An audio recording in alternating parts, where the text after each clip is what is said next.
Hey everyone, welcome to this explainer. Okay, we are diving straight into things today. We're taking a seriously dense ancient text and decoding it into what is actually a dynamic, fast-paced narrative. We're looking at the Gospel of Mark, and we're going to completely flip the way you might traditionally view this historical document. I want you to just pose this question to yourself for a second. What if the oldest surviving account of Jesus wasn't some serene, peaceful biography filled with long philosophical speeches, but was actually a gritty, fast-paced action thriller? We have this tendency to sanitize these ancient accounts, But when we look closely at the source material, a completely different, totally adrenaline-fueled picture emerges. So let's talk about the action movie gospel. We're going to see how Mark's literary style is way less like a textbook and a whole lot more like an action movie.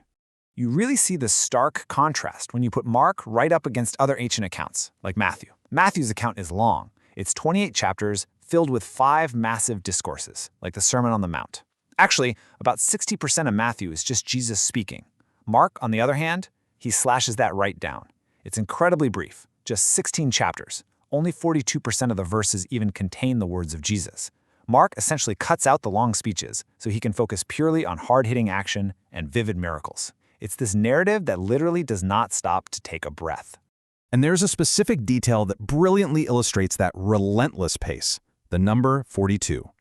In the original Greek, Mark uses his absolute favorite word, euthus, exactly 42 times. And what does euthus mean? It translates to immediately. Jesus does this, and immediately he goes there, and immediately this happens. By constantly leaning on the present tense and that word immediately, Mark pushes the whole narrative forward at breakneck speed. But here's the crucial point. This speed comes with some really gritty realism. Mark isn't writing a sanitized, perfect story here. Just look at the specific details he throws in that others leave out.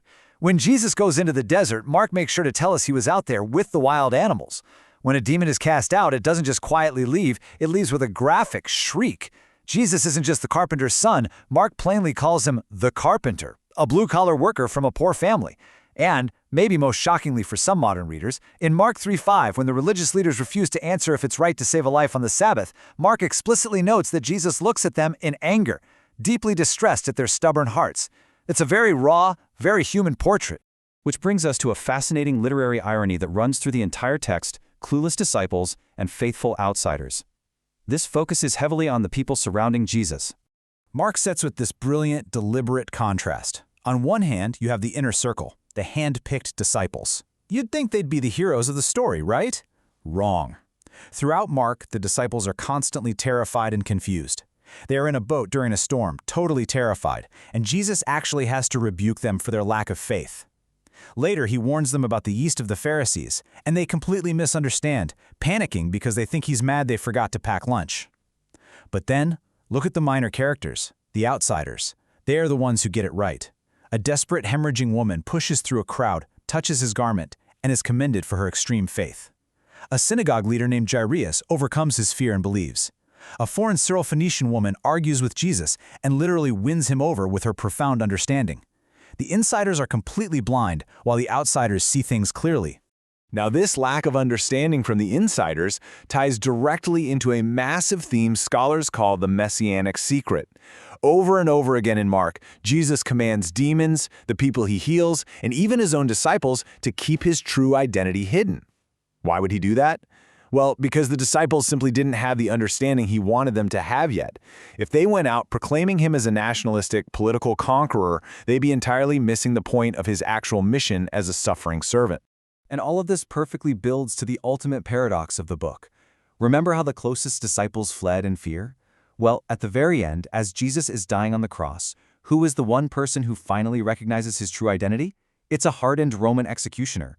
A centurion who had probably overseen hundreds of brutal executions sees how Jesus dies and says, "Surely this man was the Son of God."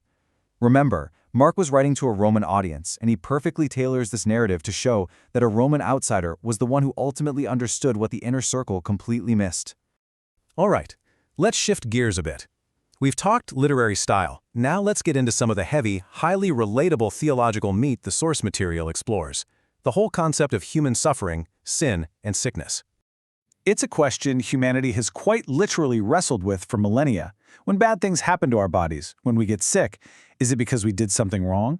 Does sin directly cause sickness? Well, the answer presented in the text is incredibly nuanced. It's basically yes and no. We really have to debunk this whole divine vending machine concept. You know, this idea that if you put a bad action in, a sickness drops out, or if you demand healing, God just magically has to jump to your tune? Life, and frankly, the theology of this text, is far more complex than that. The source material actually breaks this interaction between sin and sickness down into 4 distinct levels. First, there's Adam's sin. This is just the idea that we live in a generically fallen, broken cosmos. Sometimes you get sick just because we live in a mortal world. Simple as that. Second, community judgment, where whole nations suffer collective consequences, like when the Philistines captured the ark and suffered a plague. Third, there absolutely are instances of individual punishment in the text, like Ananias and Sapphira lying and dropping dead. But fourth, and most uniquely, there is vicarious suffering, the concept of Jesus, the suffering servant, taking the sickness and brokenness of humanity upon himself. So the really crucial point here is understanding the difference between forgiveness and consequences, which Jesus illustrates perfectly when he heals a paralyzed man. He asks, is it easier to say your sins are forgiven or get up and walk? Think of it through this analogy. Imagine an 85-year-old granny is driving her car. Her foot slips, she hits the gas instead of the brake, and tragically she hits a pedestrian. Now, can Granny be forgiven? Yes, of course. It was an accident. There was no malice there. But can you reverse the consequence? No. The tragedy still happened. Forgiving the sin is often invisible and, at least in a human sense, easier to declare. Dealing with the physical, irreversible consequences of a broken world is infinitely harder. When Jesus tells the paralyzed man to walk, he is claiming the ultimate authority to actually reverse the physical consequences of a broken world. It's a real game changer. That leads us into examining the true purpose of suffering. If God isn't a vending machine, and if sickness isn't always a direct punishment for a specific sin, why does a seemingly good God allow good people to suffer? Let's look at a few deeper purposes of hardship that are presented in the source material. First off, suffering can reveal true shining character. Think of the story of Job. He lost everything not because he was bad, but to prove his incredible virtue under fire. Often, when someone faces a terminal illness, their true character is exposed and just shines brilliantly. Second, suffering can build necessary humility. The Apostle Paul talked about having a thorn in the flesh, a physical ailment, that was specifically given to keep him humble. And third, and I'd argue perhaps most importantly, suffering cultivates profound compassion. Someone who has survived a heart attack or survived immense trauma possesses this deep, unparalleled capacity to minister to and love others who are hurting. There's an ancient quote from Ecclesiastes that hits the nail right on the head. Through suffering comes knowledge. Facing physical weakness, sickness, or the reality of death, it strips away all the superficial layers of life. It exposes a person's core. We obviously can't arrogantly read the mind of God to know exactly why a specific illness happens to a specific person, but we can absolutely see how hardship produces a depth of knowledge and empathy that simply cannot be learned any other way. Which brings us to this massive theological concept. The kingdom is already, but not yet. When Jesus performs these fast-paced, vivid miracles in Mark, it's like an intrusion of a perfect kingdom into our reality. We get a glimpse of it. The kingdom is already here in part, but we live in the not yet. We don't live in a perfect state. We still need medicine, we still need doctors, and ultimately we all still face mortality. We're living right in the tension between the glimpses of total healing and the reality of a world that is still broken. Okay, this leads us perfectly into how Mark actually wraps up his action-packed, tension-filled narrative.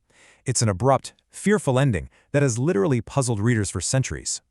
If you look at the earliest and most reliable ancient manuscripts, the Gospel of Mark ends right here, at chapter 16, verse 8. The women discover the empty tomb, they are told Jesus is risen, and how do they react? Trembling and bewildered, the women went out and fled from the tomb. They said nothing to anyone because they were afraid. Boom! That's it, cut to black.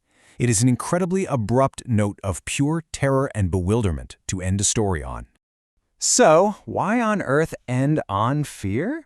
Well, diving into the author and the audience reveals some fascinating theories. First, the author, John Mark, actually had his own history of fleeing in fear. During his first missionary journey with Paul, things got really tough, and Mark totally bailed out. So he intimately understood what it meant to be terrified and fail. Second, think about his audience, Roman Christians in the first century. They were facing the terrifying impending reality of violent persecution under Emperor Nero. They were legitimately physically scared for their lives. By ending the book with the followers of Jesus paralyzed by fear, Mark holds up a literary mirror to his audience. He's essentially saying, look, even the very first witnesses were terrified. It's human.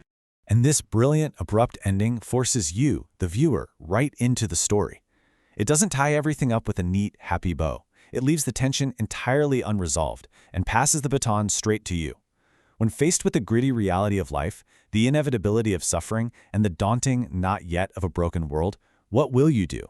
Will you flee in silence like the disciples and the women at the tomb? Will you let fear win? Or will you be like the marginalized outsiders, the bleeding woman and the Roman centurion, who looked at the obstacles, pushed through the terror, and found profound faith? Well, the choice is entirely yours.